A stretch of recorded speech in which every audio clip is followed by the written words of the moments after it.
Welcome back to ENR. Tonight we were talking about FDR's New Deal that he established during his presidency and the Great Depression.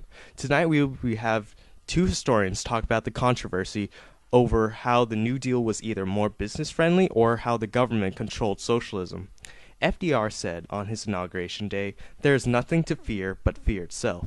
With this idea, he did not fear the change that he was about to implement on America and its people. The New Deal under FDR was composed of many individual acts of economic and social reform. With two New Deals, the first New Deal was less liberal and controversial than the second one. Both led America to a somewhat recovery, but still some would argue different. To start, there's the Agricultural Adjustment Act that allowed farmers to pay off their mortgages more easily, and the NIRA, which was the National Industrial Recovery Act, that allowed regulation resulting in greater competition. There were others that conserved the environment and regulated business, but there was one that lasted, and was the Social Security Act, which helped the old age survivors and the unemployed. Also with New Deal, FDR took the United States off the gold standard, which allowed many to pay off their debts easier and allowed the banks to slowly recover, which the government ran. And with general information on the New Deal, here's the historians talking about their views on the New Deal and whether they feel it has saved capitalism or whether it leaned more towards socialism. To start, the historian, Elijah Goebel, is a conservative Republican that believes that FDR was a socialist and that wanted to change the government and the economy through socialism, which later turned dictatorial if the judicial branch wouldn't have stopped him. And with the historian Cody Foltz, which is a more democratic-leaning man, that believes that FDR was a truly business-friendly man that wanted to save capitalism.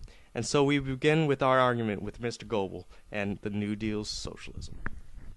Many Americans today can understandably see that the New Deal was a socialist idea where the federal or state government overseeing means of production and trade. This is precisely the outcome of the New Deal.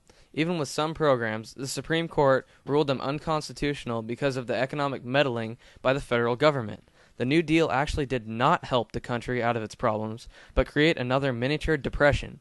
Unemployment dropped when jobs were created, but was not sustainable, therefore losing those jobs and raising the unemployment to up to 20%, as well as the federal government at the time, which used deficit spending to try to help the economy, but in the long run hindered the economy because of the huge debt. Also, with FDR taking America off the gold standard, American businesses could not make such a profit for trading overseas. This, therefore, is hindering American business and should be seen as such. And with that, we go to Mr. Foltz with his rebuttal against how the New Deal was not attacking, but saving capitalism.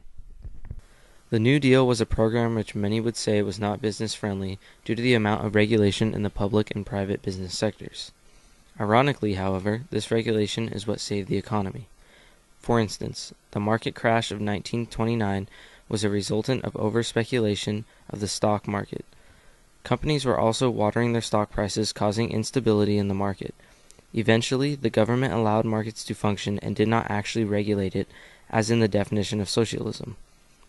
Moreover, with the Securities Exchange Act of 1934, the government was permitted to help regulate the security for trading in the secondary market, saving companies millions of dollars each year.